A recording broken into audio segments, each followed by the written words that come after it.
हम लोग बात कर रहे थे 31A की, और अंत में ये बात आई थी कि 31A आज भी मौजूद है। और जब 300A देखेंगे तो इस बात पर चर्चा होगी। जब 300A पढ़ेंगे तब इस बात पर सवाल उठेगा कि जब विभिन्न अधिनियम पारित किए जाएंगे और यह बात आएगी कि वे डिस्क्रिमिनेटरी होने के बावजूद, यानी विभेदकारी होने के बावजूद, मनमाने होने के बावजूद, चूंकि अनुच्छेद 31 से मौजूद है, आज भी मौजूद है, और वो अनुच्छेद 14 और 19 के आधार पर कानूनों को शून्य घोषित करने से रोकता है, यदि उन कानूनों का लक्ष्य 31A उसमें जो वर्णित 5 उद्देश्य हैं, उन 5 उद्देश्यों को प्राप्त करना, यदि यह कानून का लक्ष्य है, तो उन कानूनों को अनुच्छेद 14 और 19 के आधार पर चुनौती नहीं मिलेगी। ये आज भी कॉन्स्टिट्यूशनल मैंडेट है। इसलिए सवाल उठेगा 300A में, जब 300A की चर्चा शुरू होगी, जो कि अब ईश्वर ने कृपा रखी तो 1-2 दिन में शुरू ही होगी। तो यह सवाल उठेगा कि यह कानून जो अनुच्छेद 14 का वायलेशन करा, क्योंकि अनुच्छेद 19 का वायलेशन करे, ऐसा कानून जो अनुच्छेद 31 में वर्णित 5 उद्देश्यों की प्राप्ति के लिए बनाया गया, यह आज की तिथि पर बड़ा मुश्किल है। थ्योरेटिकली लिखा जरूर है, लेकिन व्यवहारिक तौर पर यह जो अनुच्छेद 19 है, यह इन कानूनों के प्रवर्तन में कोई बाधा डाले, ऐसा थोड़ा कठिन होगा। क्यों? अनुच्छेद 19 में संपत्ति से संबंधित जो कुछ था 19(1)(f) वो डिलीट है। शेष जो बातें हैं वे उसके प्रवर्तन में बाधा डालेंगी, इसकी संभावना कम है, लेकिन बिल्कुल नहीं है ऐसा नहीं कह सकते, क्योंकि आज भी अनुच्छेद 19 में कोई भी व्यापार, वृत्ति, उपजीविका, इसे अपनाने की स्वतंत्रता है। और व्यापार, वृत्ति, उपजीविका, इसे चलाने के लिए और प्रारंभ करने के लिए जो कुछ चाहिए होता है वो संपत्ति ही होती है। इसलिए अनुच्छेद 19 का जिक्र अनुच्छेद 31A में, यह आज की तिथि पर पूरी तरह अप्रासंगिक है, यह नहीं कहा जा सकता। लेकिन उसका उपयोग यह बड़ा अपवादिक होगा, सामान्य स्थिति में आपको देखने को नहीं मिलेगा। लेकिन 14 इसका तो देखने को मिल सकता है। तो अनुच्छेद 300A जब पढ़ेंगे तब चर्चा आएगी कि अगर कोई कानून आज की तिथि पर बनाया जाता है उन उद्देश्यों की प्राप्ति के लिए जो अनुच्छेद 31(1), अनुच्छेद 31(1) उसमें 1, 2, 3, 4, 5 वो जो दिए हैं उद्देश्य, उनकी प्राप्ति के लिए, और वो 14 का वायलेशन कर रहे हैं। तो चूंकि अनुच्छेद 31A ये घोषणा कर रहा है कि इन 5 उद्देश्यों की प्राप्ति के लिए अगर कोई कानून बनाया जाएगा तो 14-19 से उसका विरोध है। पूर्व में 31 भी था तो 31 डिलीट हो गया 20 जून 1979 को, तो 31 की बात ही नहीं है। तो उसे 14-19 के आधार पर शून्य घोषित नहीं किया जाएगा, उसके उल्लंघन के आधार पर। तो विभिन्न विभेदकारी कानून जो बने इस मॉडर्न एरा में, ठीक है, इस मॉडर्न एरा में, तो उन विभेदकारी कानूनों को 14 के आधार पर तो आप चुनौती दे नहीं पाएंगे आज की डेट पर, क्योंकि 31 से संरक्षण दे रहा है ना, 14 के आधार पर कैसे देंगे आप? वो तो कही रहा कि 14-19 के आधार पर चुनौती नहीं मिलेगी। तो अगर विभेदकारी कानून भी है तो आप 14 के आधार पर चुनौती कैसे दे देंगे? यह प्रश्न 300A के समय उठेगा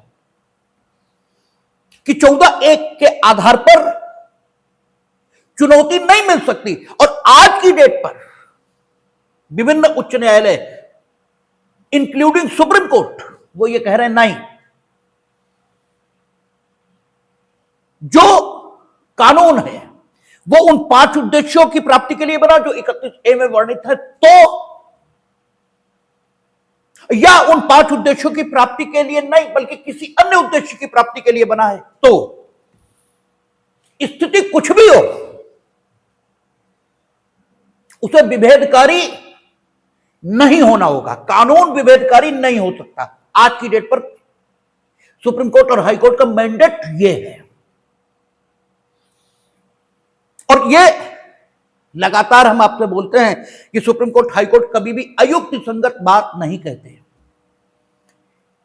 तो आखिर सुप्रीम कोर्ट हाई कोर्ट ये बात कह कैसे रहे? क्योंकि उन 5 उद्देश्यों की प्राप्ति के लिए कानून बना, तो 14-19 लागू नहीं।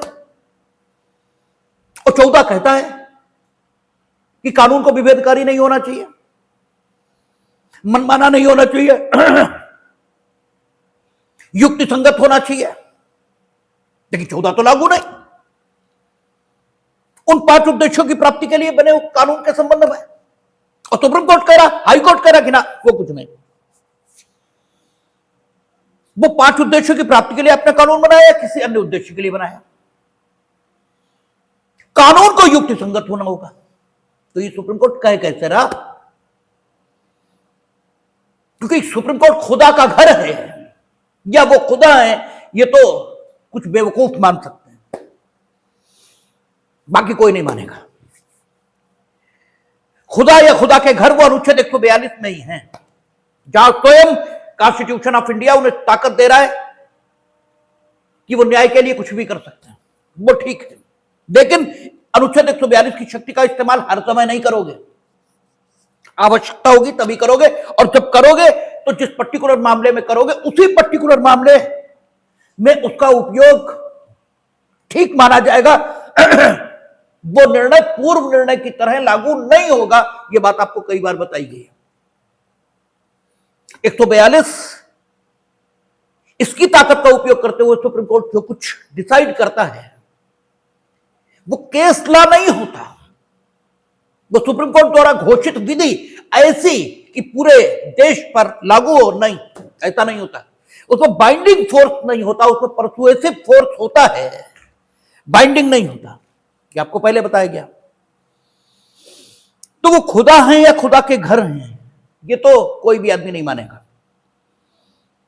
और उन्हें भी इसी कॉन्स्टिट्यूशन ऑफ इंडिया से बंधना होगा, क्योंकि इसी से वो जन्मे हैं। हिंदुस्तान का कोई सुप्रीम कोर्ट नहीं था 26 जनवरी 1950 से पहले। हिंदुस्तान का सुप्रीम कोर्ट इसी कॉन्स्टिट्यूशन ऑफ इंडिया से बनता है। That is why they are also bound,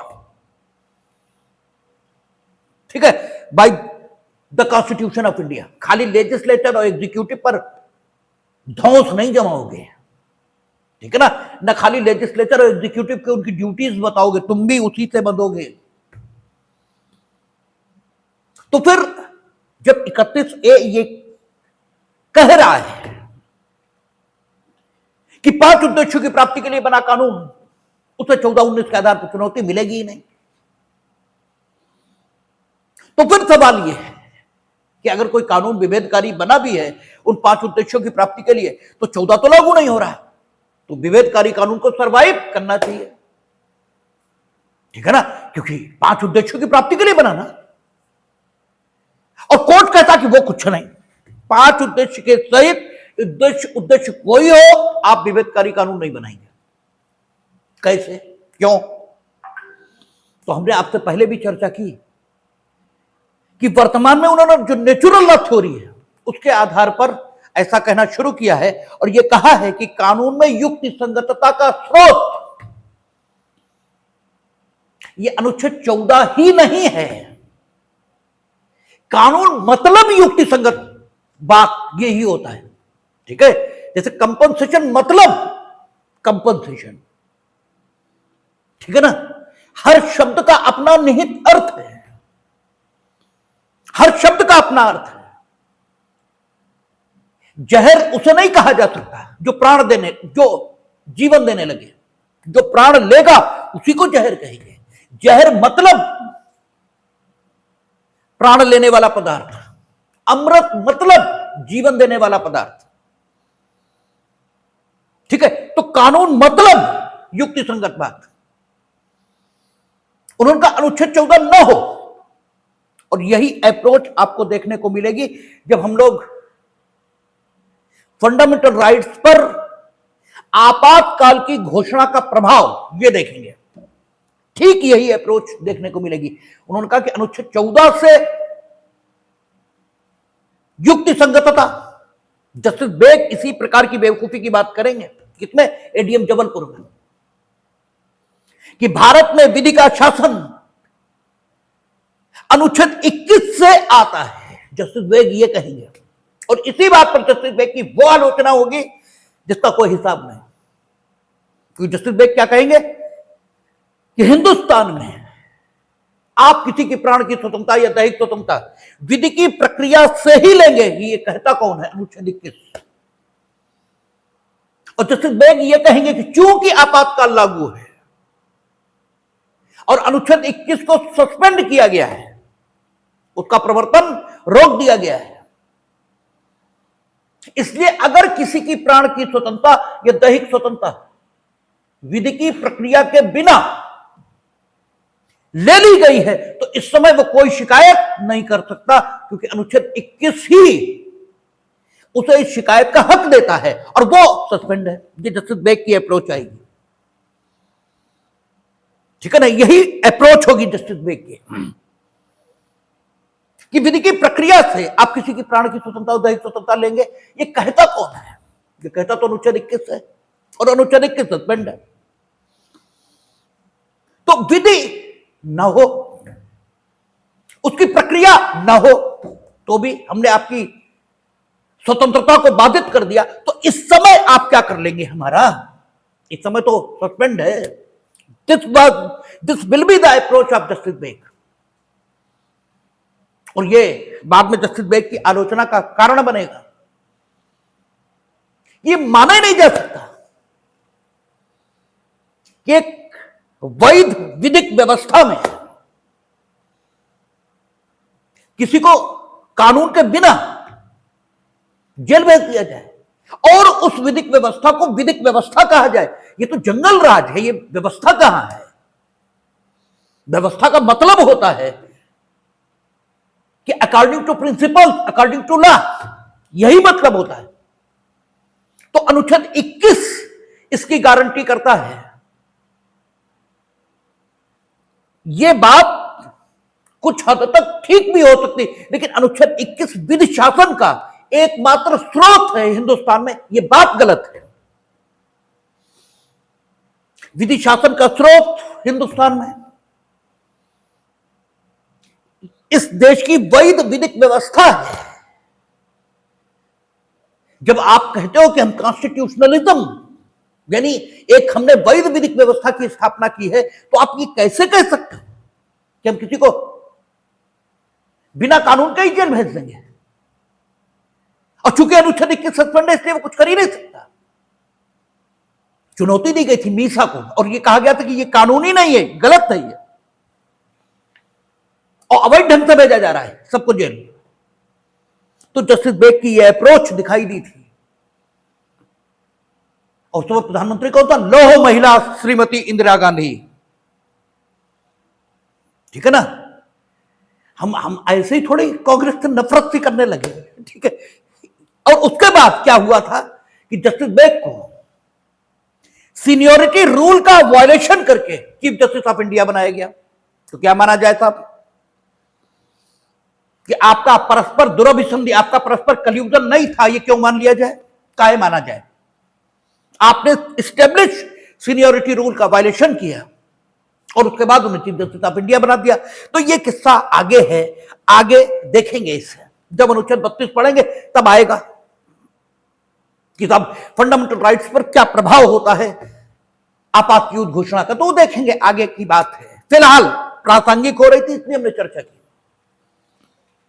कि 300A जब हम लोग बात करेंगे उस पर जस्ट 1-2 दिन में, तब ये चर्चा आएगी कि चूंकि 5 उद्देश्यों की प्राप्ति के लिए विभेदकारी कानून बनाए जा सकते हैं, क्योंकि 14-19 लागू नहीं होता 31A के प्रभाव से।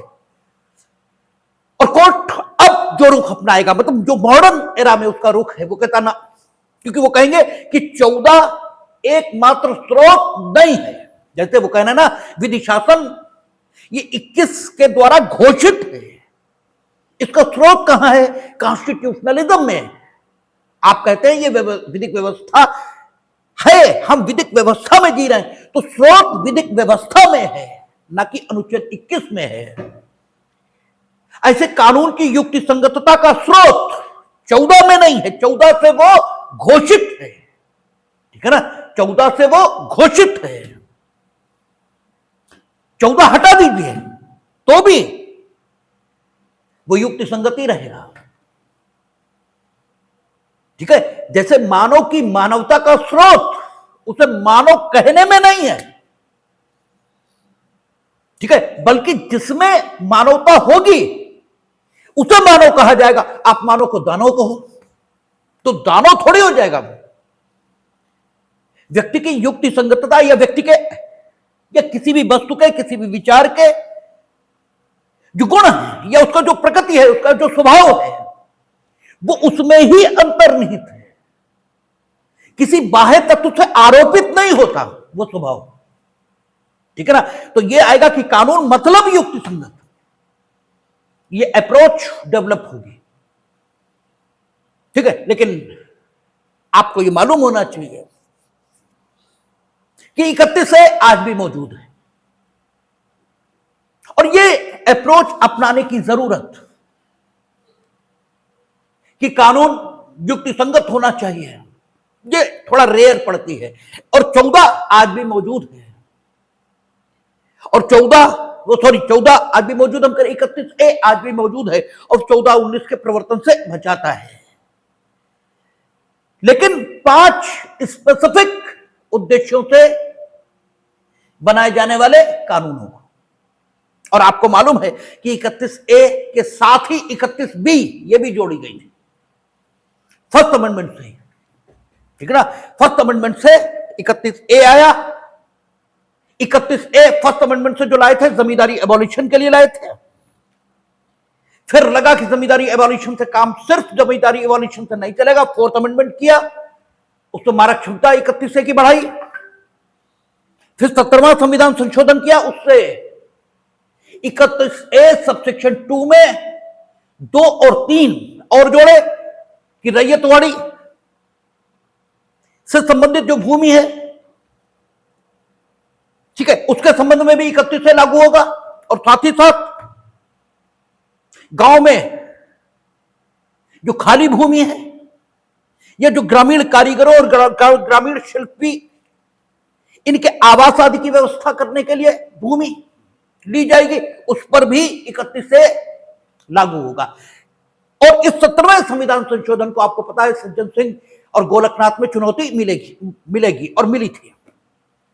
अब देखेंगे कि कॉन्स्टिट्यूशनल अमेंडमेंट का जो इतिहास है वो सारा का सारा राइट टू प्रॉपर्टी से जुड़ा है। फर्स्ट अमेंडमेंट चुनौती मिलेगी शंकरी प्रसाद सिंह, जिससे 31 से 31B आएगा, ठीक है।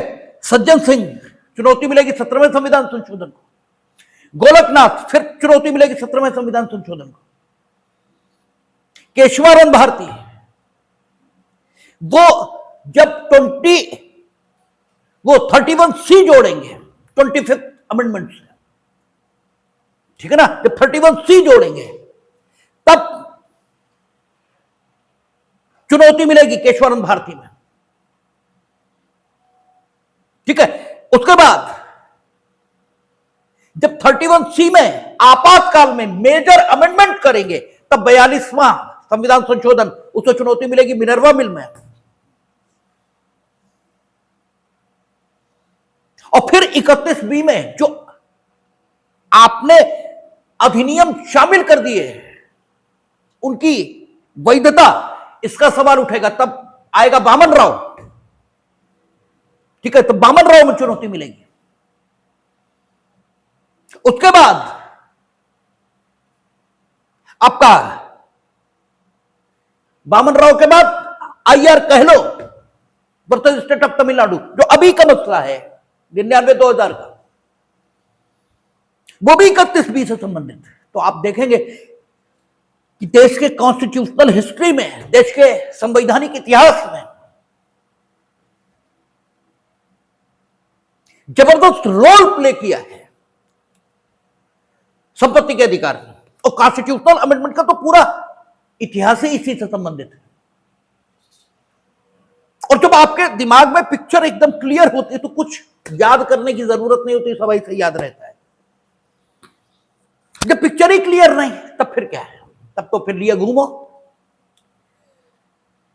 तो आप देखेंगे कि 31A आज भी है, लेकिन फर्स्ट अमेंडमेंट से 31A के साथ 31B भी जोड़ा। और 31B में जो शब्द लिखे हैं वो मेरे हिसाब से तो हाईली ऑब्जेक्शनेबल है। सबसे पहले शब्द आप पढ़ें, क्या कहता है? अनुच्छेद 31A में अंतर्विष्ट उपबंधों की व्यापकता पर प्रतिकूल प्रभाव डाले बिना। इसका मतलब यह हो गया कि अनुच्छेद 31 में, अनुच्छेद 31B आप खोल लेंगे, उसकी भाषा पढ़ेंगे, बिल्कुल जो बिगिनिंग की है, बिल्कुल शुरुआत की है। कहता है अनुच्छेद 31A में अंतर्विष्ट उपबंधों की व्यापकता पर प्रतिकूल प्रभाव डाले बिना, यह शब्द लिखे। और ये आज भी हैं, समाप्त नहीं हुए। 31 समाप्त हुआ है, 1901 समाप्त हुआ है, 31A, 31B, 31C समाप्त नहीं है। और ये बार बार हम दोहराते इसलिए हैं क्योंकि अपनी एक आदत होती है मानव मन की, उसने एक बार जिस चीज को सही मान लिया फिर उसे गलत मानने में उसे बड़ी समस्या होती है, आसानी से मानता नहीं है वो। इसलिए आपको अक्सर बेवकूफों ने यह बताया है 31 डिलीट,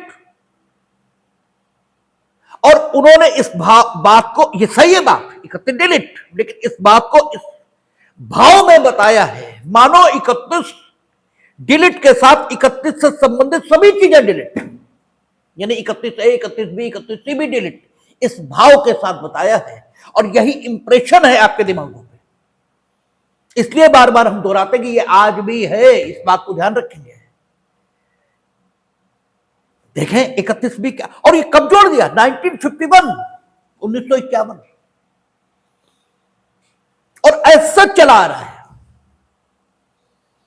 और कैसा इंबैलेंस किया कॉन्स्टिट्यूशन को, और कहते हैं कि आप संविधान बदलना चाहते हो। किसने बदला? जरा देखो तो, सब सामने ही है,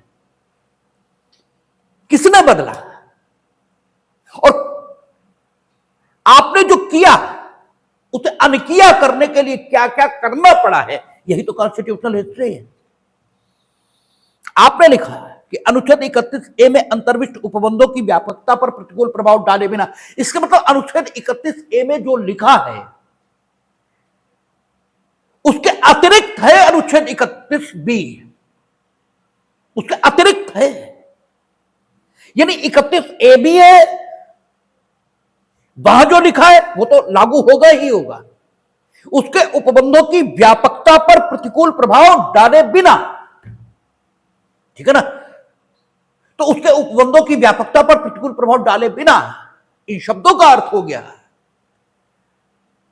कि जो 5 उद्देश्य और उनकी प्राप्ति के लिए बनाए जाने वाले कानून, जिन्हें अनुच्छेद 14 और 19 के आधार पर चुनौती दिए जाने से रोका गया है, वो तो है ही है, उसके अलावा यह भी है, उसके अलावा यह भी है कि अनुच्छेद 31B द्वारा निर्मित नवी अनुसूची में जिस भी कानून को रख दिया जाएगा, इस शब्द को जो जोर दे के कह रहे हैं, जिस भी कानून को, मीनिंग देयर बाय वो कानून अनुच्छेद 31A में वर्णित 5 उद्देश्यों की प्राप्ति के लिए बना है या किसी भी उद्देश्य की प्राप्ति के लिए बना है, जिस भी कानून को रख दिया जाएगा किसमें? नवी अनुसूची में। तो उसका जुडिशियल रिव्यू अर्थात उसे इस आधार पर चुनौती कि वो 14, 19, 31 का वायलेशन करता है, इस आधार पर उसे चुनौती नहीं दी जाएगी। यानी 31A में तो केवल 5 उद्देश्यों की प्राप्ति के लिए जो कानून बनेंगे उन्हें 14, 19 और 31 के प्रवर्तन से सुरक्षित और संरक्षित किया था। चूंकि 31 डिलीट हो गया तो आज की डेट पे 14, 19 कह रहे हैं, ठीक है। लेकिन 31B में तो हद ही कर दी है, हद ही कर दी है। अब कोई कानून बनाइए, कोई कानून, क्योंकि आगे पढ़े, अनुच्छेद 31A में अंतर्विष्ट उपबंधों की व्यापकता पर प्रभाव डाले बिना नवी अनुसूची में विनिर्दिष्ट अधिनियमों और विनियमों में से, नवी अनुसूची में विनिर्दिष्ट अधिनियमों और विनियमों में से, वे अधिनियम और विनियम 31A से संबंधित हैं या किस ढंग के हैं ये नहीं लिखा है, ठीक है ना, ये नहीं लिखा है। केवल इतना लिखा है कि नवी अनुसूची में विनिर्दिष्ट अधिनियमों और विनियमों में से और उनके उपबंधों में से कोई इस आधार पर शून्य या कभी शून्य हुआ नहीं समझा जाएगा कि वह अधिनियम, विनियम या उपबंध, और हम तो थोड़ा शॉर्ट कर रहे थे क्योंकि हमने बेर नहीं पढ़ा था। अनुच्छेद 14 तो कह रहा, वो सॉरी अनुच्छेद 31 से तो कह रहा 14, 19, 31 के आधार पर चुनौती नहीं दी जाएगी। ये सारे फंडामेंटल राइट की बात कर रहा है, ये सारे फंडामेंटल राइट की बात कर रहा है। क्या कहता है? नहीं समझा जाएगा कि वह अधिनियम, विनियम या उपबंध इस भाग के किन्हीं उपबंधों द्वारा, किन्हीं भी उपबंधों द्वारा प्रदत्त अधिकारों में से किसी से असंगत है या उसे छीनता है या न्यून करता है। यानी अनुच्छेद 13 तो नवी अनुसूची में कानून के जाते ही अनुच्छेद 13 बेकार हो गया उस कानून के संबंध में, ठीक है ना, कुछ नहीं हो सकता, ठीक है। न्यून करता है और किसी न्यायालय या अधिकरण के, अब देखिए रिट्रोस्पेक्टिव इफेक्ट देना है, और किसी न्यायालय या अधिकरण के किसी प्रतिकूल निर्णय, डिग्री या आदेश के होते हुए भी उक्त अधिनियमों और विनियमों में से प्रत्येक उसे निरसित या संशोधित करने की किसी सक्षम विधानमंडल की शक्ति के अधीन रहते हुए प्रभुत्व बना रहेगा। हद कर दी है, हद जिसे बोलते हैं। और आपको क्या पढ़ाया गया है? फंडामेंटल राइट ये प्रीवेल करते हैं, ये बिल्कुल झूठ है। और कब झूठ हो गया? 1951 में ही। कब झूठ हो गया? 1951 में ही। 31 भी कब जुड़ी है? आज नहीं जुड़ी है, 1951 में जुड़ी है और आज भी है। हालांकि इसकी मारक क्षमता को अभी 1999 और 2000 में आईआर कह लो और बामन राव जो डिसाइड हुआ 1981 में, उसके माध्यम से काफी कम किया गया। लेकिन इसके लिए हम सुप्रीम कोर्ट को भी धन्यवाद नहीं देंगे, इसके लिए हम इस देश की जनता को धन्यवाद देंगे, क्योंकि सुप्रीम कोर्ट को भी एडीएम जबलपुर में सब कुछ ठीक ही दिखाई दे रहा था। जब श्रीमती इंदिरा गांधी को सत्ता से हटा दिया गया, ठीक है, 78 में मेनका गांधी डिसाइड हो गई, तब 81 में ये दिखना शुरू हुआ कि नहीं साहब ये तो गलत हो रहा है। उससे पहले सुप्रीम कोर्ट को भी नहीं दिख रहा था। और बाकी जिन्होंने किया वो तो 51 में किन की सरकार थी, ठीक है, आप जानते ही हैं, उसे बताने की कोई जरूरत नहीं, आपको बताया ये गया है। और ये कब कर दिया गया? 1951 में। क्या लिखा है कि कोई अधिनियम 31A की व्यापकता पर प्रतिकूल प्रभाव डाले बिना 31B में जो अधिनियम रखे जाएंगे उन अधिनियमों और विनियमों और उनके किसी भाग की संवैधानिकता इस आधार पर प्रश्नगत नहीं की जाएगी कि वे इस भाग के, यानी सारे फंडामेंटल राइट्स के इस भाग के किन्हीं उपबंधों से असंगत हैं। ये तो ही आगे की बात है। और लेटर पार्ट में क्या लिखा कि अगर कोई अधिनियम इस भाग के उपबंधों से असंगत होने के आधार पर किसी न्यायालय के किसी डिक्री, आदेश आदि के द्वारा शून्य घोषित किया जा चुका है, यानी वो कानून असंवैधानिक घोषित हो चुका है, उसे भी अगर नवी अनुसूची में रख दिया तो वो पुनर्जीवित हो उठेगा।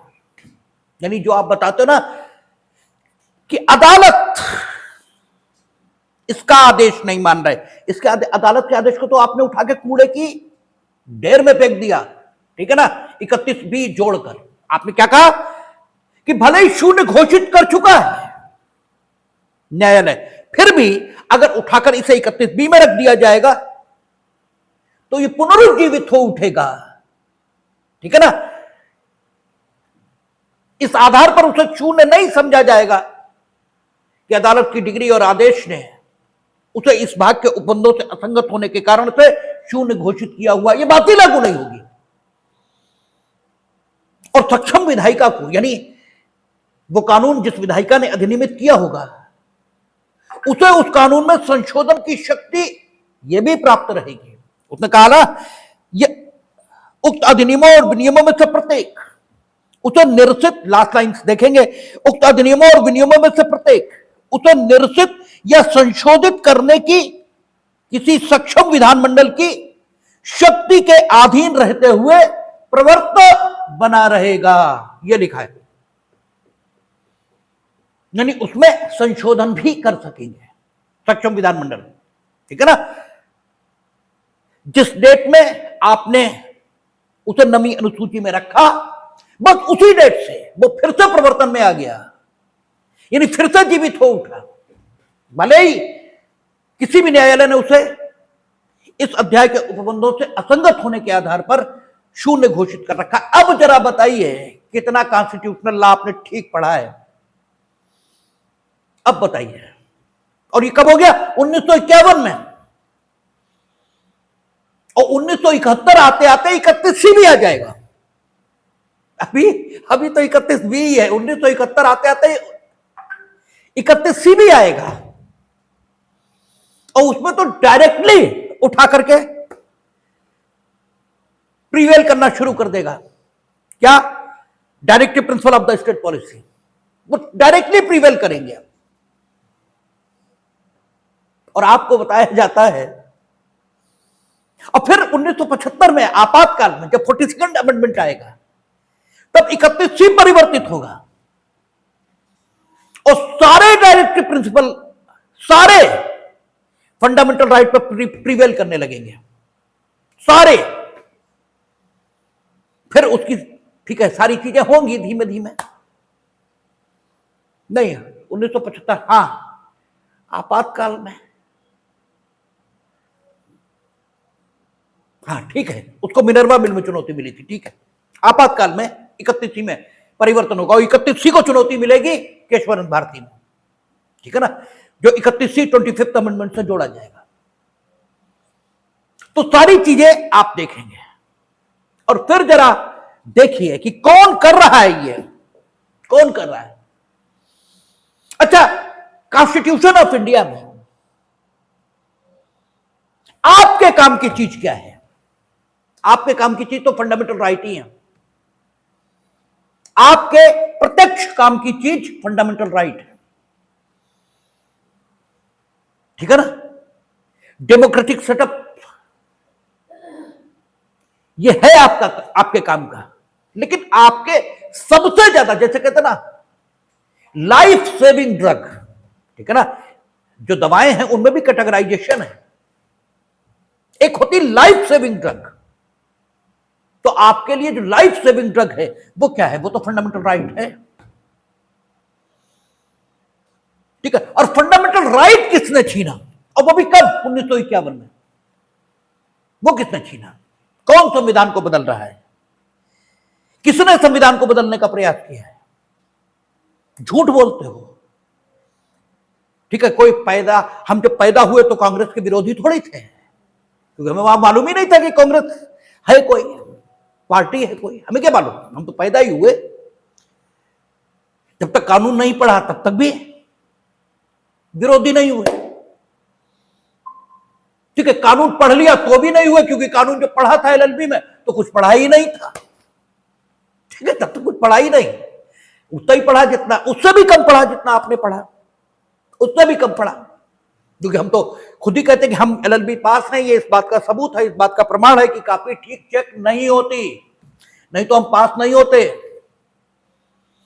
क्योंकि जो हमने लिखा था कम से कम एलएलबी में वो कानून नहीं ही था, क्योंकि जो कानून है वो अब हमें पता है और वो उस समय पता ही नहीं था, तो हमने लिख कैसे दिया। ठीक है, तो भी जब हमने एलएलएम किया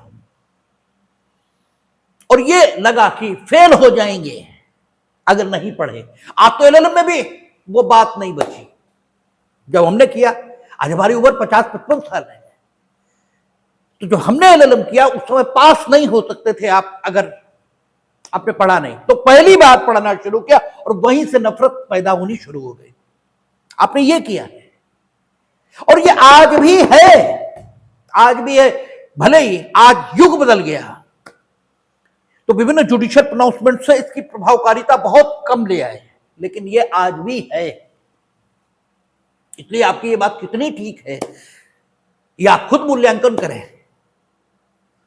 कि फंडामेंटल राइट ये प्रिवेल कर रहे हैं।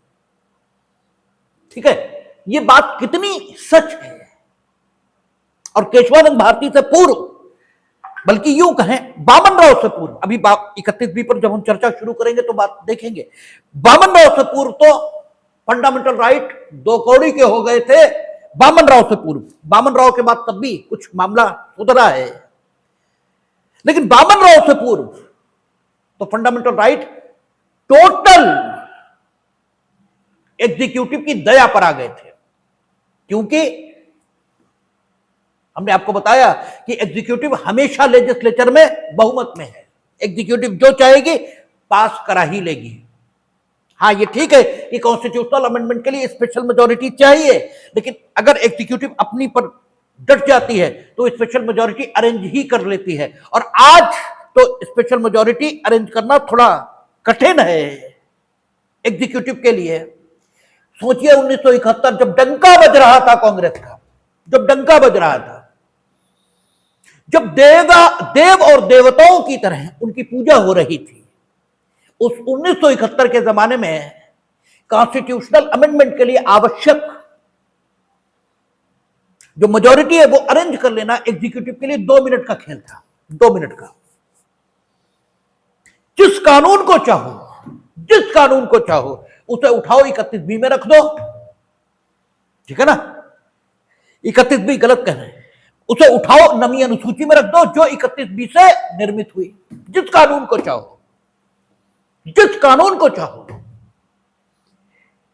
उसे उठाओ 31B द्वारा निर्मित नवी अनुसूची में रख दो और बस, फिर तो बात ही खत्म हो गई। अब वो किसी फंडामेंटल राइट का वायलेशन कर रहा है या नहीं कर रहा, आपको मेरी बातें परिलोक की कथा जैसी लग रही होंगी, क्योंकि वही आपकी स्थापित मान्यताओं के एकदम खिलाफ है वो। और आप बोल कुछ इसलिए नहीं पा रहे क्योंकि आपके सामने एक टेस्ट रखा है। हम कुछ कहे थोड़ी ना रहे, जो इसमें लिखा है वही बोलना है, इसलिए आप बोल नहीं पा रहे। लेकिन वो बात स्थापित मान्यताओं के एकदम खिलाफ जा रही है। जिस कानून को चाहो उसे उठाओ नवी अनुसूची में रख दो और बस, उसके बाद तो कोई कुछ कर ही नहीं सकता। इवन जो अनकॉन्स्टिट्यूशनल घोषित हो चुका है कानून इस आधार पर कि वो फंडामेंटल राइट के विरोध में है, उसे छीनता है, उसे न्यून करता है, उसे भी उठाओ और फिर उठा के नवी अनुसूची में रख दो। बस उसी डेट से फिर वो परिवर्तन में आ गया। ये किया गया है और बताते ये हैं कि संविधान बदल रहा है। अरे बदला किसने? और वही बात कि जो तुम कर चुके वो कोई कर देगा, ये तुम्हारे ही ध्यान में आएगा। जैसे कहते हैं ना कि मेरे तो ख्याल में भी नहीं आता कि ये भी हो सकता है, ठीक है ना। ख्याल में आएगा कैसे? कॉन्सेप्शन में नहीं आएगा। और चूंकि आप कर चुके इसलिए आपके कॉन्सेप्शन में है कि ऐसा भी हो सकता है। आप तो कर चुके ना, इसलिए आप इस ढंग की बात करते हैं। बिल्कुल ऐसा करके रखा है जिसका कोई हिसाब नहीं, और ये आज भी है। तो 31 भी एक ड्रास्टिक अमेंडमेंट था जिसको 1951 में किया गया। और इसमें क्या लिखा कि अगर अनकॉन्स्टिट्यूशनल घोषित भी हो गया है तो भी उसे संशोधित करने की शक्ति के सहित, ठीक है ना। अगर अनकॉन्स्टिट्यूशनल किसी न्यायालय के निर्णय, डिग्री, आदेश से घोषित भी हो चुका है कानून कोई पूर्व का, जो इस 31 बी के जोड़े जाने से पूर्व ही हो चुका था, ठीक है ना, क्योंकि सुप्रीम कोर्ट तो 26 जनवरी 1950 को अस्तित्व में आ गया, ये 1951 में जोड़ा। तो विद इन 1 ईयर अगर कोई कानून अनकॉन्स्टिट्यूशनल घोषित हो भी चुका था और 31 बी बन जाने के बाद तो कोई भी कानून अगर अनकॉन्स्टिट्यूशनल घोषित हो जाता है तो अनकॉन्स्टिट्यूशनल होने की घोषणा होने के बाद भी अगर उसे 31 बी द्वारा निर्मित नवी अनुसूची में रख दिया जाएगा तो वो अधिनियम न सिर्फ प्रवृत्त हो जाएगा बल्कि उस अधिनियम को अपनी इच्छा के मुताबिक संशोधित करने की शक्ति भी संबंधित लेजिस्लेचर को प्राप्त रहेगी। यानी संबंधित लेजिस्लेचर अभी तक जितनी बदतमीजी उस कानून में की थी अब उससे भी ज्यादा कर सकती है, ठीक है। संशोधित करने की शक्ति तो है, ठीक है ना। आगे और ड्रास्टिक उस कानून को बना सकते हैं और कुछ नहीं कर पाएंगे आप, क्योंकि वो नवी अनुसूची में आ गया। लेकिन ये ठीक है कि सुप्रीम कोर्ट की भूमिका हमें कम से कम बिफोर मेनका गांधी बहुत पसंद नहीं आती, लेकिन फिर भी जो एक फेस सेविंग एक्सरसाइज होती है, एक फेस सेविंग एक्सरसाइज होती है, वो सुप्रीम कोर्ट को भी करनी ही पड़ी है। क्योंकि वही कहते हैं ना कि कुछ भी करो, अरे आंखों देखे कैसे कर दोगे। इसीलिए हमने आपसे कहा कि जो खुला न्यायालय रखा गया है वो इसीलिए रखा गया क्योंकि अकेले में आप वो बदतमीजी कर सकते हो जो आप चाहो, गिरी से गिरी हरकत कर सकते हो और करते भी हो। जरा अपने अपने मनों में सोच लेना अकेले क्या क्या करते हो। बताने की कोई जरूरत नहीं, क्योंकि अगर वो बताओगे तो उसे बताने का काम सिर्फ सुकरात कि मन स्थिति में पहुंचे लोग ही कर सकते हैं, जिन्हें इस बात से कोई फर्क नहीं पड़ता कि तुम उनका सम्मान करोगे या उनका अपमान करोगे। वो अपने में ही मस्त है, बाकी कोई बता नहीं सकता कि वो अकेले में क्या क्या करता है। कोई नहीं बता सकता क्योंकि वो इतना घृणित हो जाएगा समाज की नजर में अगर वो बता दे कि वो अकेले में क्या क्या करता है जिसका कोई हिसाब नहीं। और ये हम सबकी स्थिति है। लेकिन हां ये जरूर है कि जब व्यक्ति समाज में होता है तो वो कतई वो नहीं करता जो वो अकेले में करता है, वो बिल्कुल वो नहीं करता। और ऐसे व्यक्ति को जो समाज में अलग व्यवहार करता है और अकेले में अलग व्यवहार करता है, इसी को कौन सा व्यक्ति कहते हैं? नैतिक व्यक्ति कहा जाता है। यही नैतिक व्यक्ति समाज में कहा जाता है, जबकि शुद्ध अनैतिक आदमी है, शुद्ध अनैतिक आदमी है। अकेले में तो जाने क्या क्या करता है और समाज में होता है तो बड़ी अच्छी अच्छी बातें करता है, बड़ी बढ़िया बढ़िया बातें करता है और इसे समाज नैतिक मानता है। कहा जाता है ये मॉरल आदमी, ठीक आदमी है, भला आदमी है। इस भले आदमी की जो वास्तविकता है वो बड़ी खराब है, ठीक है। और अगर तत्वतः देखें तो इस भले आदमी की अपेक्षा वो बुरा आदमी ज्यादा बेहतर है, जो दोनों जगह एक सा है, अकेले में भी वैसा ही है और बाहर भी वैसा ही है। क्योंकि वो कम से कम जिस जीवन पद्धति को ठीक मानता है उस जीवन पद्धति के साथ जीने की हिम्मत ये तो कर रहा है, अकेले में भी और सार्वजनिक तौर पर भी। ये आदमी जिसे आपने नैतिक कहा, ये तो ज्यादा नीच है। ये अकेले में अलग ढंग से जीता है और बाहर अलग ढंग, ठीक है, अलग ढंग से जीने की हिम्मत नहीं कर पाता। ये तो कायर और डरपोक भी है। लेकिन समाज इसी नैतिक व्यक्ति को ठीक मानता है और इसीलिए समाज में नैतिकता का प्रचार और प्रसार अभिव्यक्ति के सभी माध्यमों से, including Facebook, YouTube, Twitter, print media, परस्पर वार्तालाप, बातचीत, सब में आपको मिलेगा। और नैतिक व्यक्ति ढूंढे नहीं मिलेगा। नैतिकता का प्रचार और प्रसार बहुत है, लेकिन समाज दिनों दिन अनैतिक होता है। उसका कारण ही यही है, ठीक है, क्योंकि ये जो नैतिक व्यक्ति है ये सिर्फ फेस सेविंग एक्सरसाइज कर रहा है। ये अंदर से बेहद नीच है, अंदर से बहुत गंदा है। ये सिर्फ फेस सेविंग एक्सरसाइज कर रहा है। तो यही face saving exercise supreme court ने भी की है, ऐसा मेरा मानना है, बिफोर मेनका गांधी। जब 31B में यह कहा कि संशोधन की शक्ति ये भी रहेगी, तब एक सवाल उठा, सुप्रीम कोर्ट तक गया मसला और सुप्रीम कोर्ट ने कहा ये ठीक है कि आपने, क्योंकि अभी आयर कह लो जब 1999 और 2000 में डिसाइड होगा और बामन राव 1981 में डिसाइड होगा, तब कुछ लगाम लगेगी, तब कुछ लगाम लगेगी। अभी तो मसला 51 से चल रहा है, ठीक है ना। अब मसला सुप्रीम कोर्ट पहुंचा तो ये कहा कि ठीक है, नवी अनुसूची में आपने जिस दिन एक्ट को शामिल किया उस दिन तक एक्ट में जितने संशोधन हो चुके थे, ठीक है ना, उस दिन उसमें जितने प्रावधान थे वे सारे प्रावधान और वे सारे संशोधन सुरक्षित रहेंगे।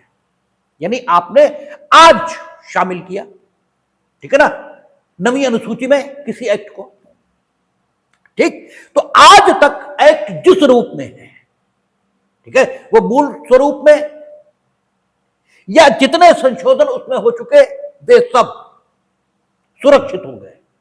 अब उन्हें चुनौती नहीं मिलेगी, किसी भी फंडामेंटल राइट से असंगत होने के आधार पर कोई चुनौती नहीं मिलेगी। लेकिन अगर आज के बाद कोई संशोधन सक्षम विधायिका करती है, ठीक है, इसमें लिखा है ना कि विधायिका की संशोधन की शक्ति के अधीन रहते हुए वो प्रवर्तक बना रहेगा, ठीक है ना। इसका मतलब उस एक्ट में संशोधन की शक्ति विधायिका को प्राप्त रहेगी। अब विधायिका ने आज की तिथि पर उसमें फिर संशोधन कर दिया, लेकिन आपने जो नवी अनुसूची में रखा हुआ है उसमें वो संशोधन तो शामिल नहीं हुआ, उसे तो करना पड़ेगा ना। आपने एक्ट में संशोधन कर दिया, लेकिन ये संशोधन नवी अनुसूची में रखे गए अधिनियम में शामिल माना जाए, इसके लिए जरूरी क्या होगा कि नवी अनुसूची को ही संशोधित करना पड़ेगा, ठीक है। तभी तो वो, भाई नवी अनुसूची तो कॉन्स्टिट्यूशन ऑफ इंडिया में है और संशोधन आपने सामान्य अधिनियम में किया है। तो सामान्य अधिनियम में किया गया संशोधन उस अधिनियम में जोड़ा गया मान लिया जाए, जो अधिनियम कॉन्स्टिट्यूशन ऑफ इंडिया की नवी अनुसूची में शामिल है। इसके लिए जरूरी यह होगा कि वो संशोधन उस अधिनियम में जोड़ा जाए, इसके लिए स्वयं नवी अनुसूची को ही संशोधित किया जाए।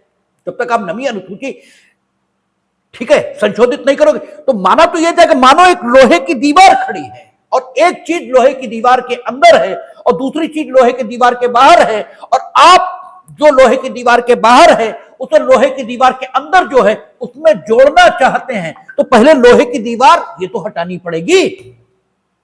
ये नहीं हटाओगे तो लोहे की दीवार के भीतर जो है और जो बाहर है, उस बाहर वाले को भीतर वाले से जोड़ कैसे दोगे?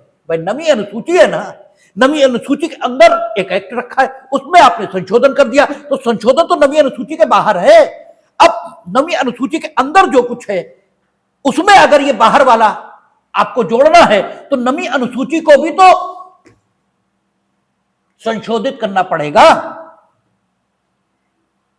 और नवी अनुसूची, इसे संशोधित करने का हक किसे, यानी संविधान को नवी अनुसूची किसकी है, संविधान की। और संविधान को संशोधित करने का हक किसका है, संसद का। संसद का, पहली चीज स्टेट लेजिस्लेचर का नहीं है, ठीक है। और संसद का भी है, जो संविधान संशोधन का हक है वो स्पेशल मेजॉरिटी से है, उस मेजॉरिटी से नहीं जिससे वो कानून बनाती है। यानी संसद की दो ताकतें हैं, एक उसकी विधायी शक्ति है और एक उसकी संविधायी शक्ति है। एक उसकी लेजिस्लेटिव पावर है, एक उसकी कॉन्स्टिट्यूएंट पावर है। तो संसद कानून तो बनाएगी विधायी शक्ति में, लेकिन नवी अनुसूची के लिए तो संविधायी शक्ति के उपयोग की जरूरत पड़ेगी। और नवी अनुसूची को संशोधित करने के लिए जिस संविधायी शक्ति की जरूरत पड़ेगी वो तो स्पेशल मेजॉरिटी से आएगी, ठीक है ना, वो विधायी शक्ति से थोड़ी आएगी, ठीक है। अब आप इस संशोधन को अगर उस एक्ट में जोड़ना चाहते हैं जो नवी अनुसूची के भीतर है इस समय, तो आपको संविधान का संशोधन करना होगा, ठीक है, तभी वो जुड़ पाएगा उसमें, अन्यथा नहीं जुड़ पाएगा। अब इस समय वर्तमान की स्थिति क्या है, संशोधन बाहर है, संशोधन बाहर है और बाकी एक्ट अंदर है, ठीक है ना। तो संशोधन जब बाहर है तो उसे तो नवी अनुसूची की सुरक्षा उपलब्ध नहीं हो रही, ठीक है। एक्ट जो भीतर उसी को तो उपलब्ध हो रही। तो संशोधन जब अभी बाहर है, आपके द्वारा जो संशोधन पारित करने के लिए विधायी प्रक्रिया अपनाई गई, उस विधायी प्रक्रिया के परिणाम स्वरूप वो एक्ट, वो संशोधन उस एक्ट में जुड़ा नहीं, इसका मतलब संशोधन अभी बाहर है। भले ही आपने विधायी प्रक्रिया के अंतर्गत सर्वसम्मति से वो संशोधन किया हो, इससे भी मतलब नहीं। कर तो आप विधायी शक्ति का इस्तेमाल रहे थे, संविधान संशोधन तो नहीं लाए थे, आप लाए तो विधायी प्रस्ताव थे, विधायी प्रस्ताव के माध्यम से आपने संशोधन किया था, तो भले ही वो सर्वसम्मति से पास हो गया, लेकिन है तो अभी बाहर, अभी जुड़ा तो नहीं। और जब अभी जुड़ा नहीं तो उसे नवी अनुसूची की सुरक्षा नहीं मिली। तो इस संशोधन को अभी हम उठाकर चैलेंज करते हैं कि ये 14, 19 या इस अध्याय के उपबंधों से असंगत है और इस संशोधन को हम शून्य घोषित करा देंगे, ठीक है ना। तो जब ये संशोधन शून्य घोषित हो गया तो आप वहां कैसे रखोगे, अब तो ये गया, ठीक है ना। तो इस ढंग से सुप्रीम कोर्ट ने एक विद्वतापूर्ण, एक इंटेलेक्चुअल रास्ता अपनाते हुए इनकी निरंकुशता पर कुछ प्रतिबंध लगाया और यह कहा कि जिस दिन आप नवी अनुसूची में एक्ट शामिल कर रहे हो उस दिन तक उसमें जितने संशोधन हो गए वो तो ठीक, वो तो सुरक्षा पा गए, लेकिन आगे किसी प्रकार का कोई संशोधन, किसी प्रकार का कोई संशोधन आप उस अधिनियम में नहीं करोगे। और अगर करोगे, ठीक है, चूंकि शक्ति तो यहां है ना कि सक्षम विधायिका द्वारा संशोधित करने की शक्ति के अंतर्गत रहते हुए वो अधिनियम प्रवर्तन में रहेगा। तो अगर आप करोगे संशोधन तो उस संशोधन को किए जाने के दिनांक पर, चूंकि वो संशोधन नवी अनुसूची में नहीं होगा, इसलिए उसे फंडामेंटल राइट से असंगत होने के आधार पर चुनौती दी जा सकेगी।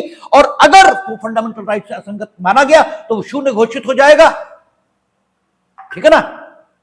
और अगर वो शून्य घोषित हो गया तो आपको फिर से इनेक्ट करना पड़ेगा, और फिर अगर गलत किया फिर शून्य, फिर गलत किया फिर शून्य, जब तक आप फंडामेंटल राइट से अकॉर्डिंग रहते हुए संशोधन करके उसे संविधान संशोधन के माध्यम से नवी अनुसूची को संशोधित करके उसमें नहीं जोड़ देते, तब तक यह प्रक्रिया जारी रहेगी। इस तरह उस अधिनियम को जो नवीं अनुसूची में रखा गया है, उसे नवीं अनुसूची के बाद रखे जाने के बाद और ज्यादा टफ बनाए जाने से, और ज्यादा फंडामेंटल राइट के विरोध में जाने से कुछ हद तक लगाम लगाई गई, ठीक है। और कहा किसी भी ढंग का कोई संशोधन फिर उसमें नहीं होगा। ये आपका 1951 के बाद एक बौद्धिक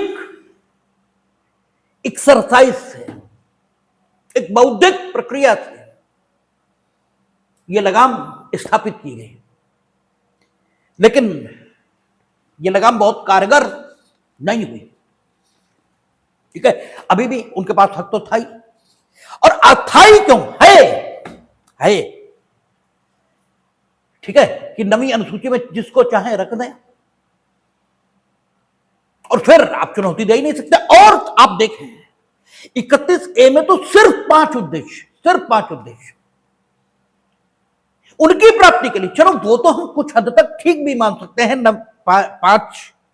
और ऐसा नहीं कि 31A के बाद 31B बहुत दिनों बाद जोड़ी हो, दोनों 1951 में, दोनों 1951 में,